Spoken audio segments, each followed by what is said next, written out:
Hello everyone, welcome back to Lucky Loaders 15, and in this video I'll be giving you my 3 best bets for tomorrow's racing. 2 of them are going to come from France at the meeting at Deauville, and then we'll go towards the evening action at Gulfstream in the USA, where I've got one tip for you there. So that's how tomorrow is going to consist of our bets, but we'll start off with our first tip in the 135 at Deauville with a horse called Midgrey. Now this one is a really left field selection, and it's going to be my long shot tomorrow, so I would only recommend a small stakes each way bet, but I just think it's actually overpriced and might have a chance of going quite close. But the horse is called Midgrey, 40-1 with bookmakers, and is trained by Francois Xavier Belvisi, and Michael Michel was put for the ride. You might be aware, Michael Michel, if you follow her on Twitter, she's done really well in Japan. She's got a big fan base out there, and since she's come back to France in the last couple of weeks, she's ridden a couple of winners, and she's a really interesting jockey booking, and we'll probably talk why in a minute.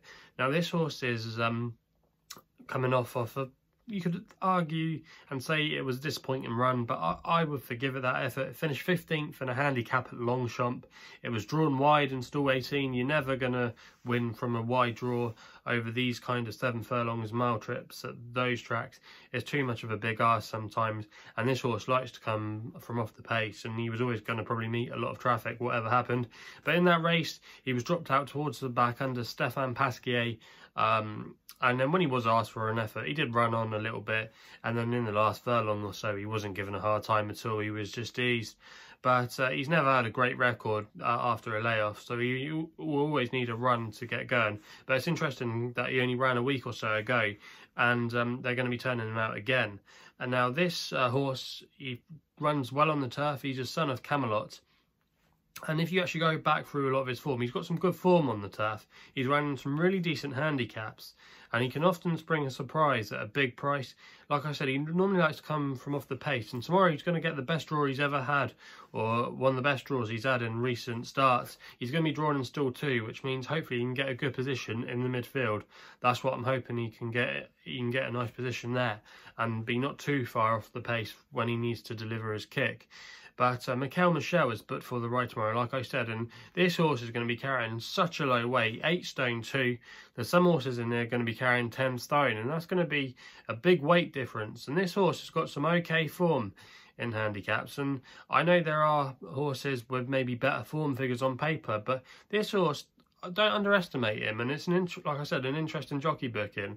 And if Connections didn't think they had a chance off a low racing weight, then why the hell are they going to enter him in here?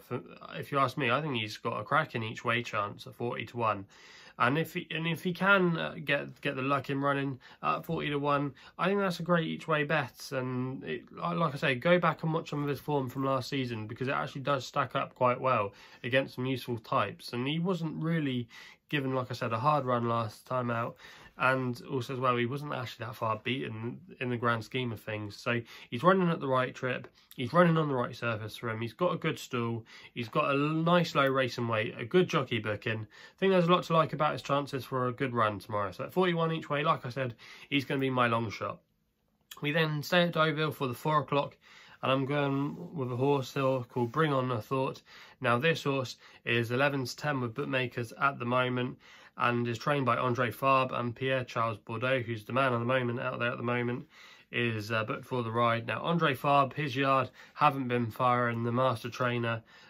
He's only had a few winners since racing's resumed, and he's had a lot of shorties beaten, but I'm just wondering now if his stable might start to turn. Jean-Claude Rouget, another top trainer in France, they have quite a few battles with each other in some of the top races.